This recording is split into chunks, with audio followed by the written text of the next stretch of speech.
और कर्ण से कहा कि सब राह बंद मेरे जाने। हाँ, एक बात है, यदि तू माने तो शांति नहीं जल सकती है, समरागनी अभी टल सकती है। पात तुझे धन्य है दुर्योधन, तू एकमात्र उसका जीवन। तेरे बल की है आस उसे, तुझसे जय का विश्वास उसे, तू संग न उसका छोड़ेगा, वह क्यों रण से मुंह मोड़ेगा।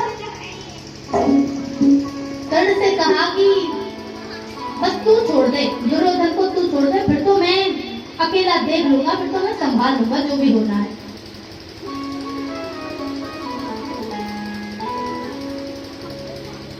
पहले उसके दिमाग में ऐसे भाव डाले कि यदि तू उसको छोड़ दे तो वो वैसे भी हार ही जाएगा। और फिर क्या कहा कि कर्ण, इस खानदान में ना एक घटना हो गई है जो होनी नहीं थी। पता है क्या है वो?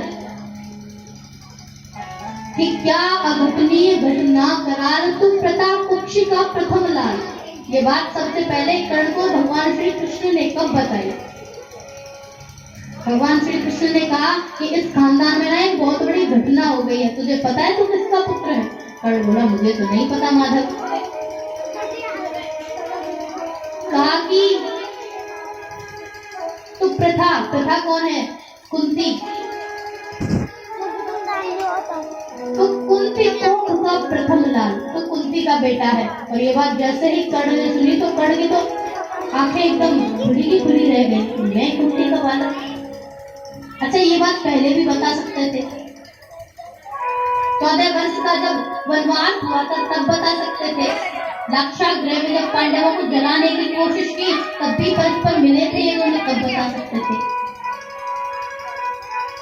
लेकिन इसी को तो कहते हैं कूटनीति, कि यदि किसी की हमें कमजोरी पता चल जाए तो उस कमजोरी को उस टाइम पे इस्तेमाल मत करो कि वो वेस्ट चली जाए। आज भगवान श्री कृष्ण ने कर्ण को ये बात बताई, कर्ण के अंदर ये बात डाली।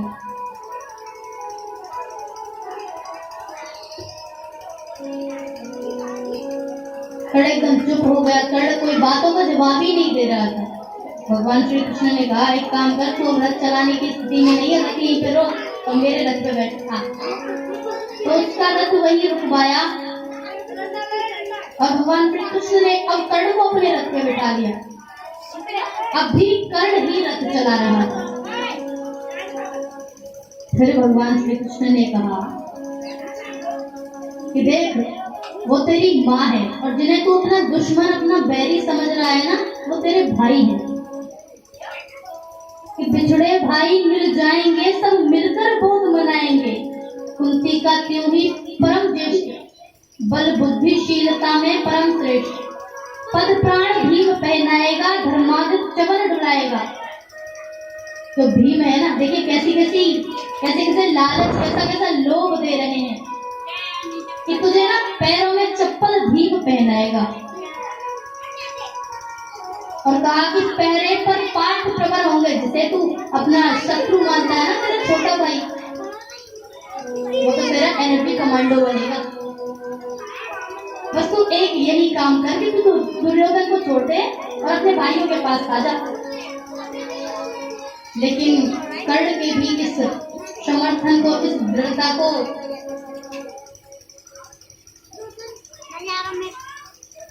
हम सभी लोग प्रणाम करते हैं। क्यों? क्योंकि कर्ण जैसा भी कोई व्यक्ति नहीं हुआ जो इतनी सारी चीजों को ठुकरा दे और खुल करके कह दे हे माधव, आपने मुझे बहुत कुछ बताया, लेकिन अब मेरी भी बात सुन लो। कृष्ण से कहा, आंखों से आंखें मिला करके कहा कि सुरपुर से भी मुख मोड़ूंगा, केशव मैं उसे न छोड़ूंगा।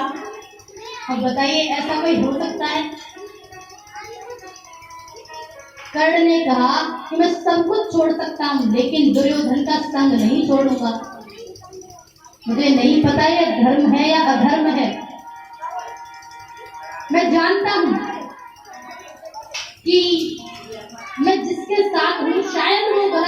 सकता है, लेकिन मेरी मित्रता माधव ये तो गलत नहीं हो सकती।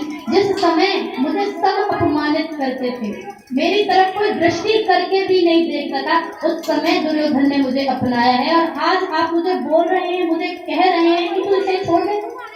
कैसे छोड़ दे?